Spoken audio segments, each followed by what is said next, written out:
Welcome to the Great Detectives of Old Time Radio. From Boise, Idaho, this is your host, Adam Graham. In a moment, we're going to bring you this week's episode of Dragnet. But I do want to encourage you, if you're enjoying the podcast, please follow us using your favorite podcast software. And today's episode is brought to you in part by the financial support of our listeners. You can support the show on a one-time basis at support.greatdetectives.net, and I want to thank Christopher for supporting the podcast that way. You can also send a super thanks on YouTube by clicking the $ when watching the video, and I want to thank CK for sending along a donation that way. Thank you so much for the super thanks. In addition, you can become one of our ongoing Patreon supporters for as little as $2 per month at patreon.greatdetectives.net. And I want to welcome Diane and Jennifer as new Patreon supporters at the Detective Sergeant level of $7.14 or more per month. And Sam at the Shamus level of $4 or more per month. And Steve at the rookie level of $2 or more per month. Again, thank you so much for your support. It is truly appreciated. Now, I do want to say that there is actually a parental advisory that Jack Webb recorded before today's episode. And I'd say that is something you may want to keep in mind if you've got particularly young listeners who are co-listening with you. But now, from February 15th, 1951, here is The Big Crime. Ladies and gentlemen, this program is for you, not your children. The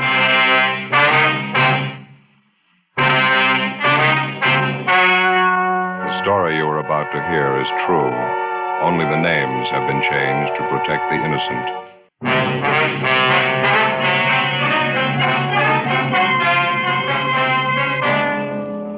You're a detective sergeant. You're assigned to Juvenile Bureau. A worried mother calls your office and reports that her 4-year-old twin girls are missing.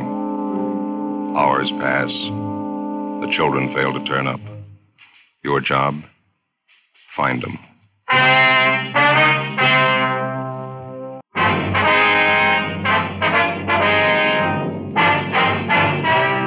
Dragnet, the documented drama of an actual crime. For the next 30 minutes, in cooperation with the Los Angeles Police Department, you will travel step by step on the side of the law through an actual case transcribed from official police files. From beginning to end, from crime to punishment, Dragnet is the story of your police force in action. It was Saturday, August 7th. It was hot in Los Angeles. We were working the day watch out of Juvenile Bureau. My partner's Ben Romero. The boss is Inspector Bowling. My name's Friday. It was 7:35 p.m. when we got to where we'd parked our car. 80K.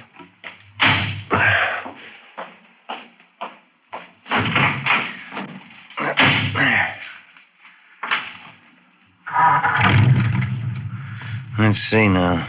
Your house is back that way, huh? Yeah. Why don't you swing around here, huh? All right. How am I on that side? Okay. Plenty of room here. No, you better wait a minute. All right.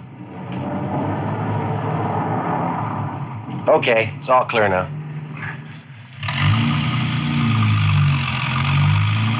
I don't know about you. I think there's something sour about the whole thing. Well, wait till we check at the house. The kids might have turned up while we were gone. I hope so. Sure hate to go back there empty-handed. Not one lousy lead. Yeah. It's hard to figure. If the little girls just wandered off, somebody should have spotted them by this time. Unless there was some kind of an accident. Yeah. What time you got? 20 minutes to 8. 5 hours. It's a long time for a pair of 4-year-olds to be out of sight, isn't it? Parents are going to be worried sick when we tell them. Let's sit up in the next block, isn't it? Oh, yeah. Might as well pull up right here, huh? Yeah, that's good. Yeah, let's go.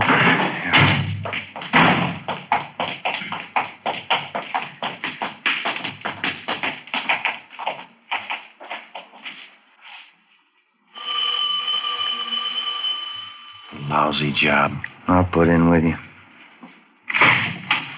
Oh, yeah, officers, come in. Thank you. Have you heard anything? No, sir, not too much, Mr. Karsten. We just finished checking the neighborhood. Well, somebody around must have seen the kids.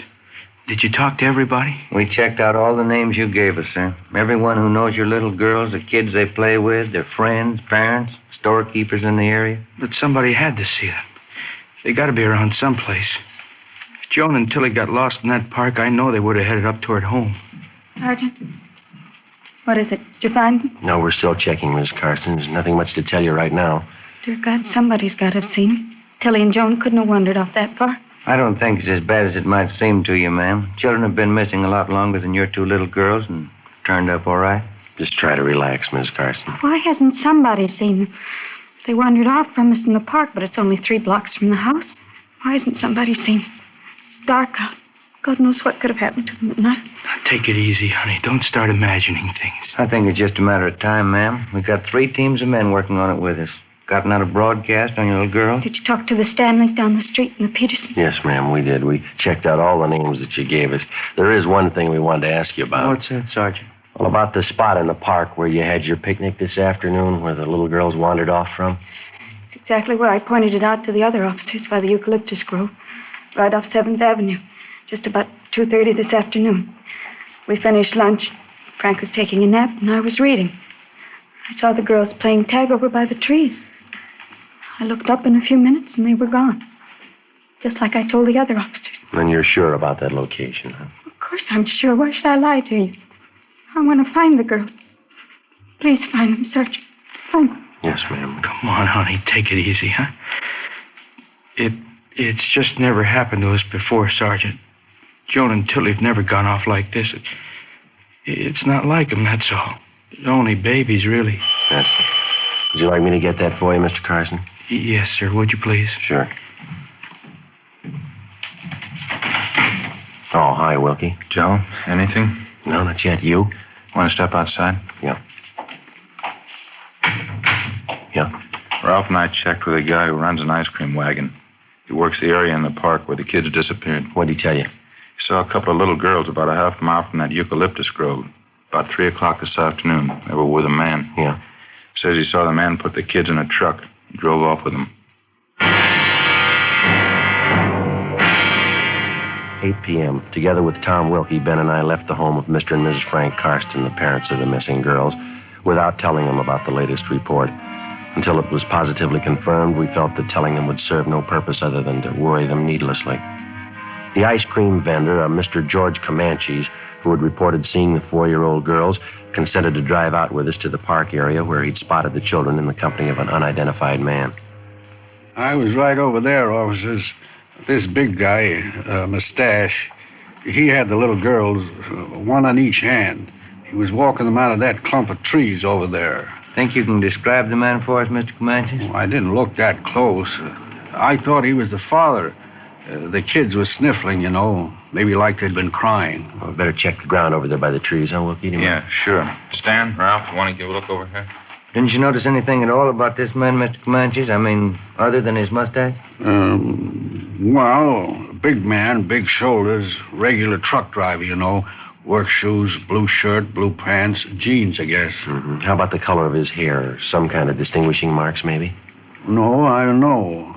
I thought he was the father. The kids were sniffling, the little girls. Was anything wrong? It didn't look like it. Well, how about this man's truck? Did you notice that? No, I didn't. I was busy with the freezer motor then. It gives me lots of trouble all the time. What about the license number? Did you happen to look at that? Maybe I should have looked. I didn't. Bag of peanuts, officers? Warm, nice and fresh. Yeah, thanks. Here you are. Why don't you eat them while they're warm? Good. No, I save them for my boy. He's crazy for peanuts. Joe, Ben? Excuse us, Mr. Comanches. Sure, go ahead. Yeah, welcome. Stan found these over in the bushes by the trees there. Let me see. Little girl's petticoat, little girl's dress. Yeah. Ripped to pieces.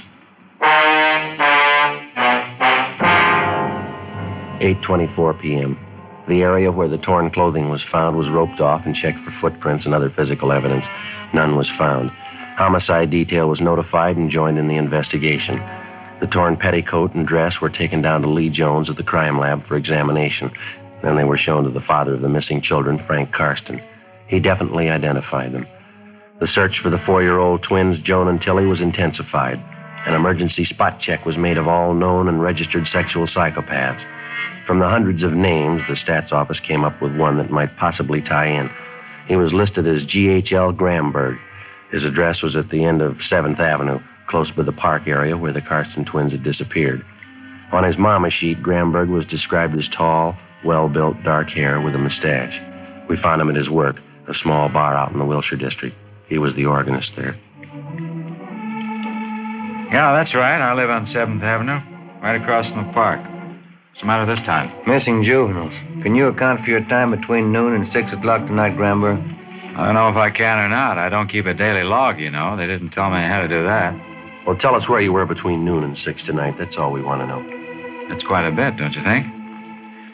Suppose I told you I was playing canasta with a maiden aunt. Would that shock you? Look, we're not in the mood for smart answers. You just give us an alibi we can check, that's all. I don't know why you always have to bother me when something happens. You made your own reputation. We didn't. Now, what about it? I left my apartment about 11:30 this morning. I went down to the Union Hall and paid my dues. Had lunch with some friends at the Blue Pigeon out in Wilcox. Then we went on a tour of one of the studios, all right? Will your friends confirm that story for you? Oh, no, they won't. They left town tonight. The 8:15 train for San Francisco. Oh, yes, Mr. Selden? A special friend of mine from up north, Graham, wants to hear Indian Love Call, okay? Certainly, Mr. Selden, right away.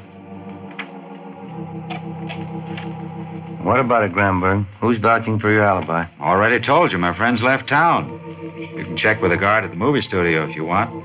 We had a pass, time punched in, time punched out. It should be all there. You want to call and check that studio? Yeah. Mm-hmm. I don't mean to be rude, Sergeant. I always did feel that registration business is unfair. Oh, that's so? Of course. Grossly unfair. How do you suggest we keep track of you? Why do I have to be kept track of anyway? You know as well as I do, your record.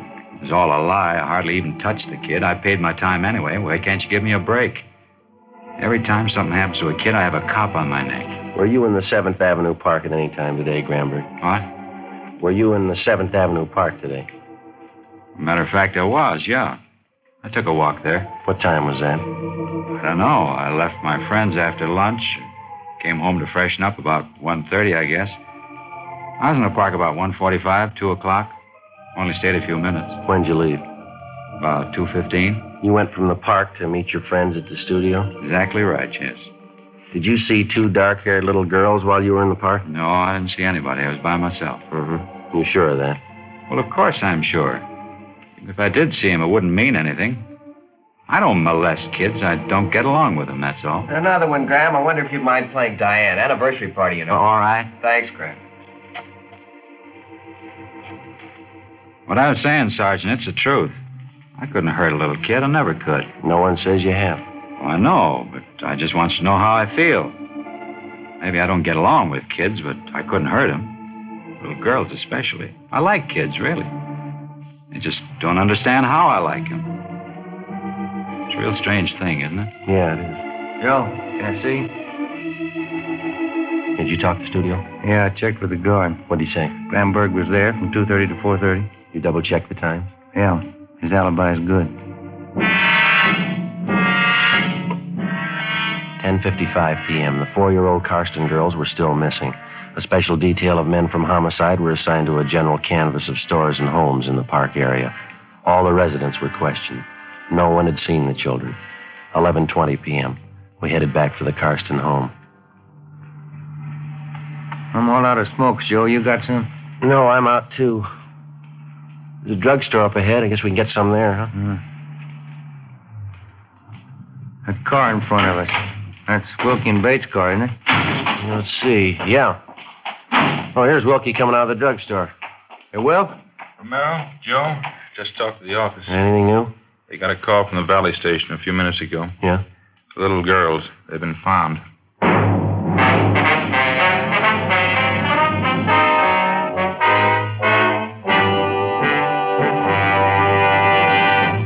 You are listening to Dragnet for the step-by-step solution to tonight's authentic case history.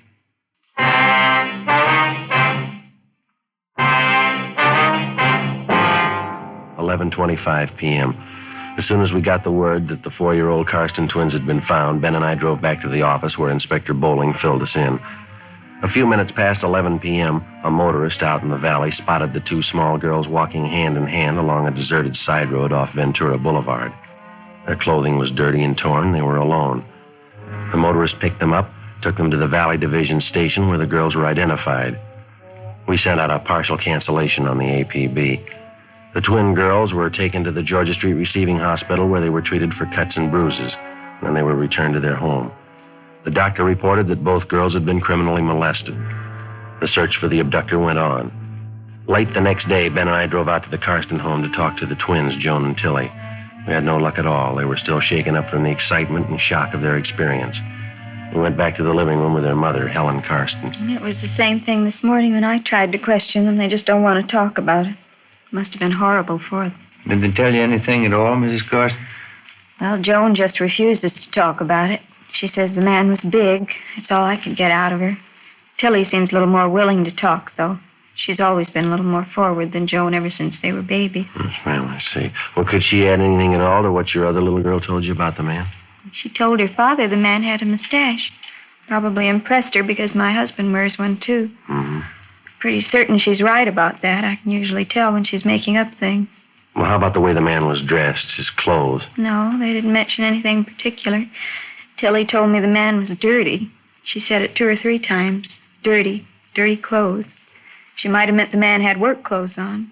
She has so many expressions, I don't know. Well, how did the man get your little girls into the truck? Did he offer them candy or something like that? Well, Tilly said something about a kitten. The man had a little kitten, and he was going to give it to them. If I told them about that once, I told them 1,000 times, stay away from strangers. Don't go with them. Yes, ma'am. Did they tell you anything else at all about the man's description? Tilly said the man was big. I don't know if you could count on that. Everybody looks big to her. I talked to her an hour, but she just kept repeating the same story. The man made them cry, tore their dresses, hurt them. Just horrible for them. Yes, ma'am. Did they tell you anything at all about the truck the man was driving? Maybe the color or something like that? Well, Tilly called it a big car. Funny big car. She said it was red with red pictures all over it. You can't put much faith in that, though. Why not, ma'am? Well, everything's red to Tilly now. Everything has red pictures on it. Just the phase she's going through. A few weeks ago it was blue. Everything was blue to her. Now it's red. Everything's red. I see. Well, you think they might be able to tell you a little more in a day or so after they've quieted down? Well, I don't know. I certainly hope so. Thank God it's all over. Their home's safe. That's all that counts. Oh, ma'am, I'm afraid there's more to it than that. What? The man that did it's still free. Monday, August 9th. The search for the suspect went on. All of us, the men from juvenile and homicide detail, were pretty much feeling our way in the dark. Repeated questioning of residents living in the area where the abduction took place netted us nothing. Our 2 star witnesses, the 4-year-old twins, were able to contribute little. We stayed on it. Another 3 days of pounding the pavement, knocking on doors, and asking stock questions led nowhere. As in most cases like this one, the criminal enjoyed the distinct advantage of having victims who were unable, because of their age, to clearly identify him. Tuesday, August 10th. In the late afternoon, we got a call from a Bernice Hopper, a real estate agent in the West Hollywood area. 4:15 p.m. Ben and I drove out to interview her. Excuse me, officers. I just got to find that listing book first. Go right ahead, Miss Hopper. I just know it's got to be here someplace. It was only yesterday morning I remember Oh, here it is. There. Now I can start to do business again. Well, I don't know if this is going to help you any in your case, officers, but I certainly think something should be done about it. Flagrant. That's the only word I can think of, just flagrant. Well, would you like to tell us about it, ma'am? Well, I saw him yesterday, for one thing. See, I was coming back from lunch about 2:30 in the afternoon. Mondays, I always have late lunch. Yes, I see. I was just passing the corner a few blocks from the grammar school right up above on Prospect Avenue, and I saw this truck parked and this truck driver leaning out of the window talking to some children. Just tots they were. Just tots. Yes, ma'am. What happened? Well, what happened, it's not so much that. It's just the way this truck driver was talking to these children. I must have been at least 20 feet from them, and even I could hear. What was that, ma'am? His language, just filthy. I couldn't understand it, a grown man talking to little tots like that. Every kind of filth, every obscene word you think of. Flagrant, just flagrant. Was there any point in the way he was talking to the children, Miss Hopper? I mean, was he mad at them? Did he seem sober, or what was it? It was filth, that's all I know, officer, just dirt and filth. Some of the children didn't like it, and they told him. That only made him do it all the more. I really think you ought to check up on him. Yes, ma'am. Well, can you tell us anything else about it? Oh, would you excuse me a Yes, moment? ma'am. Go right ahead. How do you do? My name's Bernice Hopper. May I help you? How do you do? I'm Arthur Tomlinson. You showed me in the wife place last weekend. Oh, yes, of course, Mr. Thomason. The cottage out on Norwich, wasn't it? Yeah, that's right. Well, the wife and I certainly did like it. She wants me to put a deposit on it. It's still for sale, I guess. Well, no. As a matter of fact, I sold it Monday. It's just like I told you. Things go fast. Of course, if you had a substantial down payment to make at the time. Oh, yeah, it did take me a few days to get some money together. It's too bad. Lorraine certainly loved the place. Well, it's too bad, I guess. Well, I'm very sorry, Mr. Thomason. There wasn't anything I can do. Oh, yeah, I know that.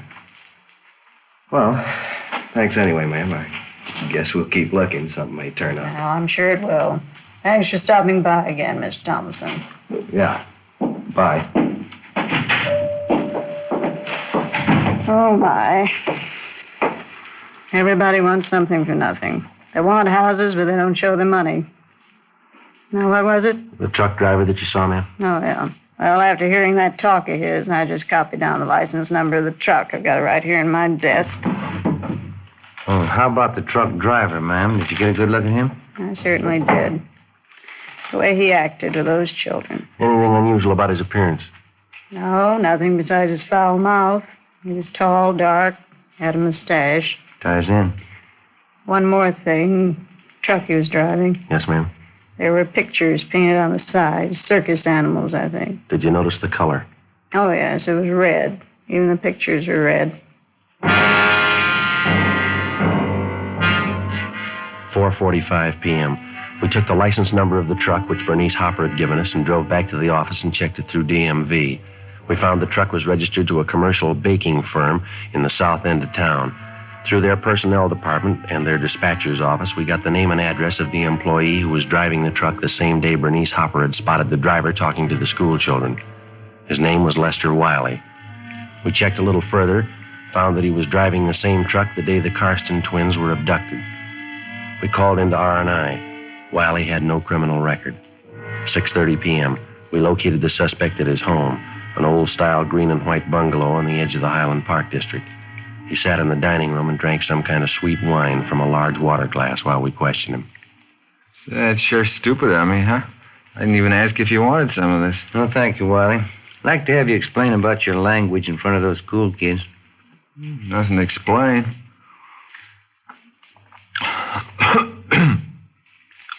Bunch of those kids are hanging around the truck.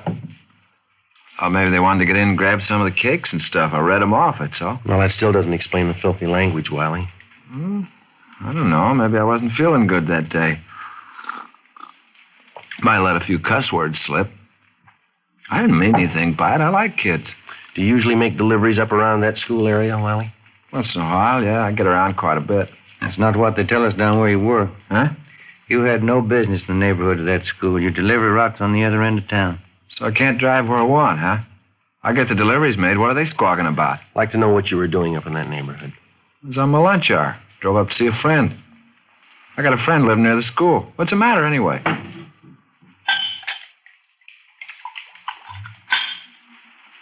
Don't you think you've had enough of that? Look, you're not telling me what I have to do in my house. This is my house. I want a glass of wine, I have it. You're not telling me what to do. All right, Wiley, just take it easy. Take it easy, nothing. I talked to you too long enough. There's the door. You're not coming in here telling me what to do. You better get your coat. We'll talk downtown. We're not talking any place. Now get out.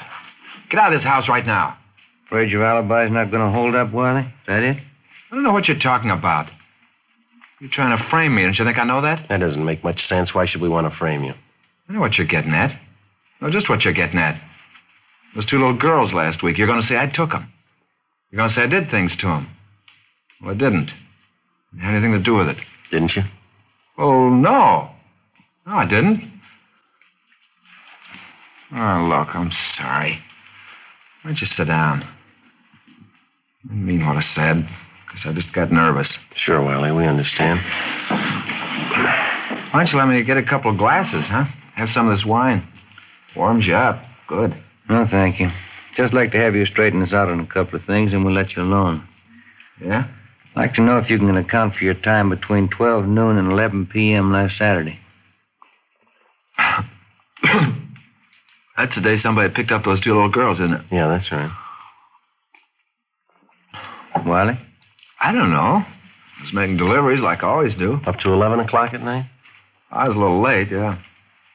Nothing unusual, though. That's so? Another working day, that's all. It's good wine. I might have been near the park where those kids were. Doesn't mean anything, though. I get around quite a bit. A lot of deliveries to make. All right, come on. How about it, Wiley?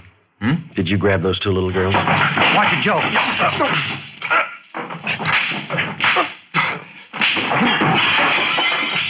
All right, mister, that's enough. Get out of my house. Get out of my house. All right, Ben, get him on him. Yeah. Hold still. You never prove it, you know that. Now, what about it, Wiley? What's the use? It's no good at all. You want to tell us about it? I didn't mean it, that's all. I didn't mean it. Just once in a while, something goes wrong with me. I like kids. I like them too much, I guess. I didn't mean to hurt them. You ready to go now? Anything you say. Thought I had it with me when I grabbed the kids. What? Thought it was in my coat pocket. Glad I lost it. Glad you lost what? A pocket knife. I was going to kill him.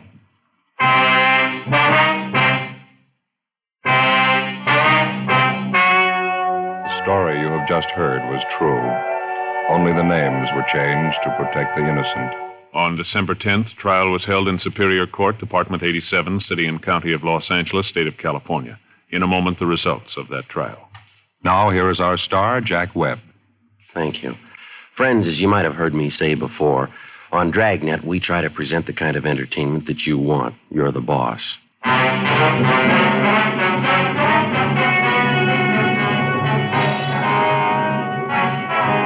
Lester Wiley waived his rights to a preliminary hearing, and at his arraignment in Superior Court, he entered a plea of guilty to 1 count of kidnapping and 1 count of child molesting. He received the sentence as prescribed by law and is now serving his term in the state penitentiary.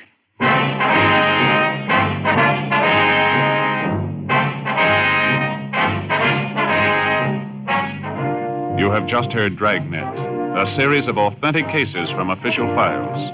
Technical advice for Dragnet comes from the Office of Chief of Police W.H. Parker, Los Angeles Police Department. Now there's more exciting listening with Counter Spy on NBC.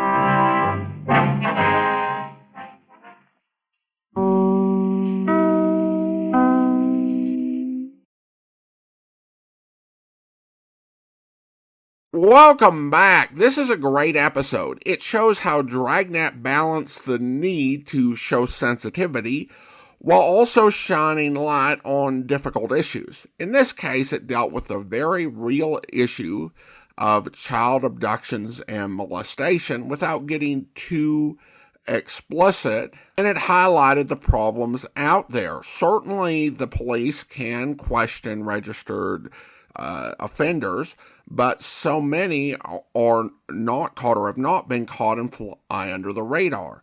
The only way they found out in this case was because of the language he was using around kids.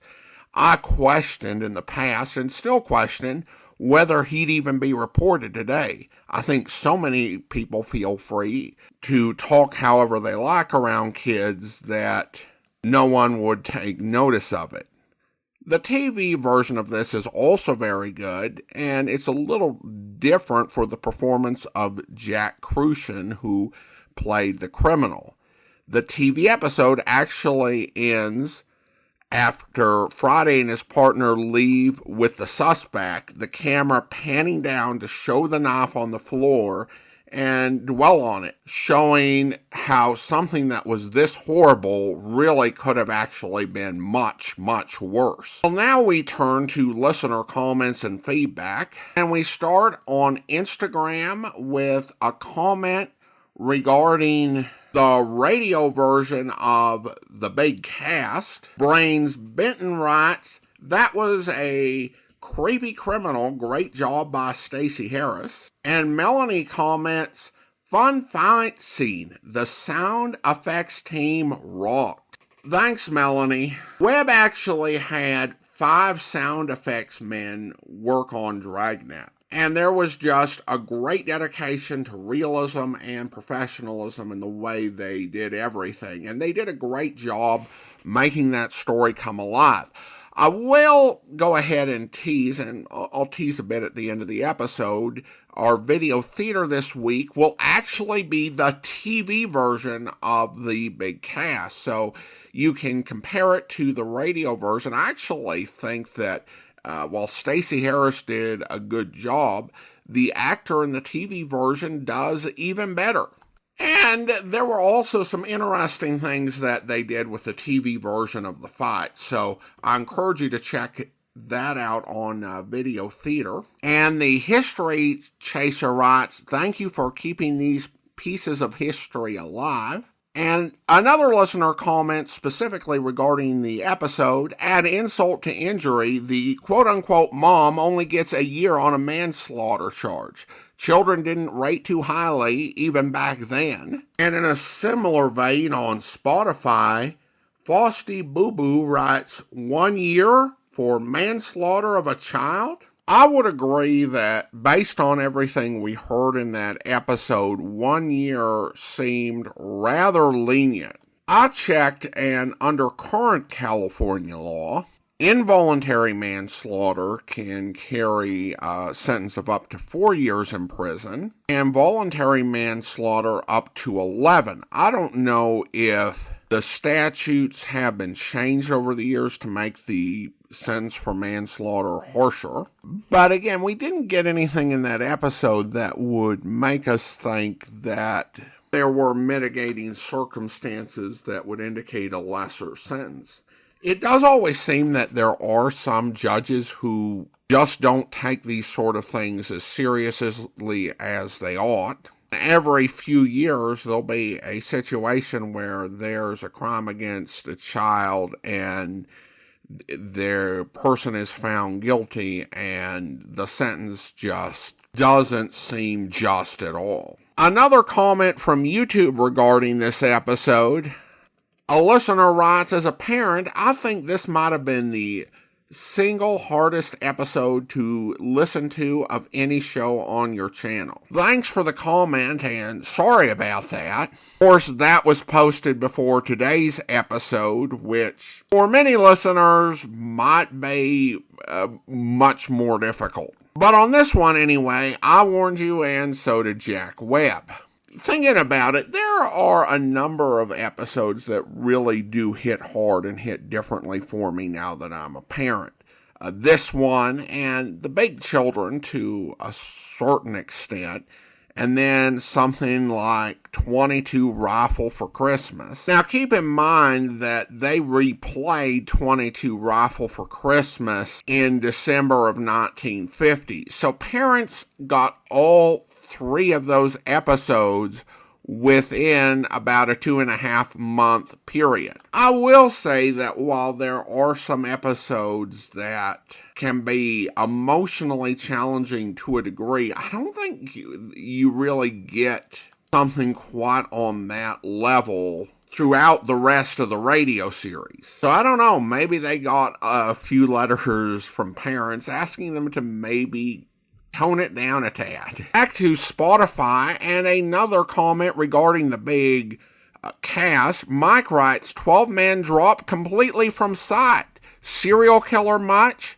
Yeah, I think that the killer in The Big Cast would fit the modern definition of a serial killer. It just wasn't a term in use back in the 1950s, at least not on Dragnet. But he definitely fits, and there were serial killers like that. You might think of some of the ones who were more sensationally perverse, but there were quite a few serial killers in more modern times who very much fit the profile of the man in that episode. And then we have some comments from Harrison regarding few episodes, and we start with the big jump, where he begins with a quote from the episode. "This Harrison is a mental case." Well, that's a fine how do you do, Ben. I've had a few episodes I've listened to where the villain, killer, bad guy, lowlife was named Graham, and it is a little weird listening to. So I empathize. He goes on to write, "This episode is one of my favorites. The last line, 'You told me which way to lean,' is why Ben Romero is my favorite partner of Joe's. I enjoy their small talk and the way they express their friendship through lines like that." Well, thanks so much, Harrison. And I think that there is something about Ben Romero. When you get into Ben Alexander and later Harry Morgan, they do bring a certain added entertainment value to the episode. If at all possible, writers give them 2 or 3 minutes for a comedy sketch in which they show how odd and quirky they are. And I quite enjoy that. But with Ben Romero, I think you do have someone who feels more authentically like an actual police officer, an actual typical police officer, with deadpan humor and ways of trying to make light of situations that really could have been quite deadly. My favorite example of that is in that episode, The City Hall Bombing, or The Human Bomb, where Friday gets the bomb and trips and falls down the steps. The bomb goes flying but doesn't go off, and it turns out that it needed a hard pull, so they're safe, though they easily could have got blown up. And Romero just comes over to Friday and says, "Clumsy." That is such a real moment, and it really does work quite well in the context of the show, and I don't think any other Joe Friday partner would pull that off. And regarding the big family, he writes, "Maybe I missed something, but isn't it a crime to, at the very least, the wasted man hours of the police department?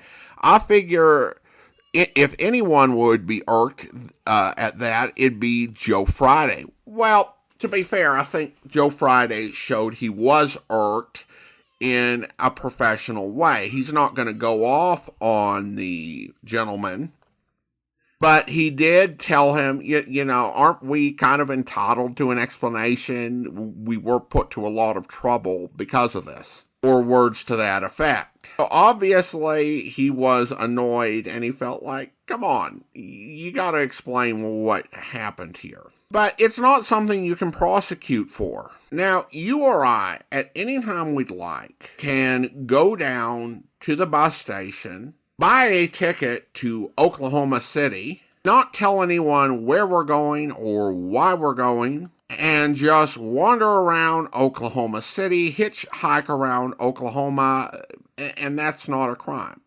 Unless hitchhiking in Oklahoma is, then don't hitchhike in Oklahoma. I'm not an expert on Oklahoma law.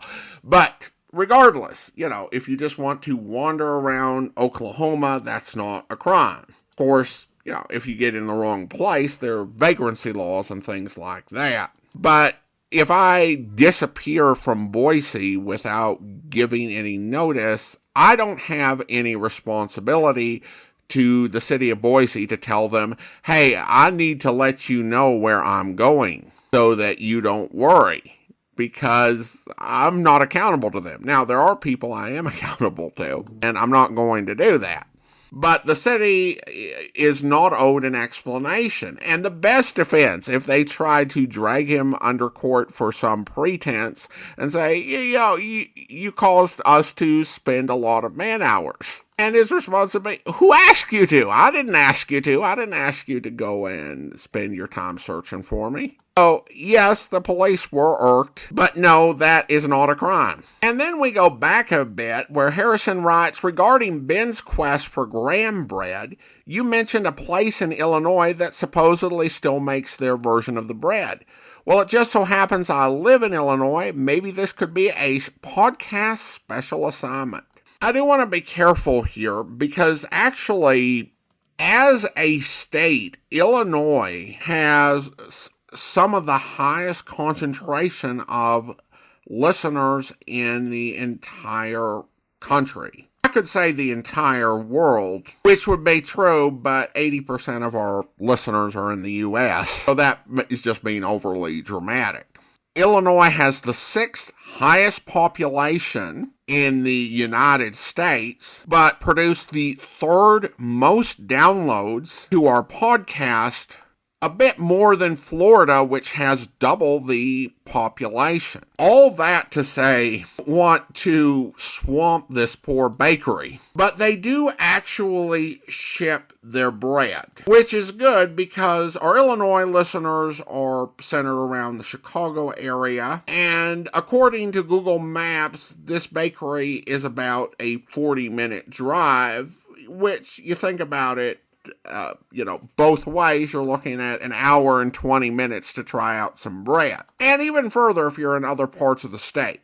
And let me just say, I do not have any experience with this bakery. They aren't paying, and I can't vouch for the quality. But if you want to try it out, it is the Ideal Bakery, idealbakery.net. And they are in Elk Grove Village. If you have to drive any distance there, I would go on the website, get their phone number, and call ahead. But if you want to just have graham bread shipped to you and find out what it is that so excited the Romeros about this, then yeah, just go to idealbakery.net and you can order it shipped, and probably from outside of Illinois as well. All right, well, now it's time to thank our Patreon supporter of the day, and I want to go ahead and thank Eliza. Eliza's been one of our Patreon supporters since July 2021, currently supporting the podcast at the Shamus level of $4 or more per month. Thanks so much for your support, Eliza.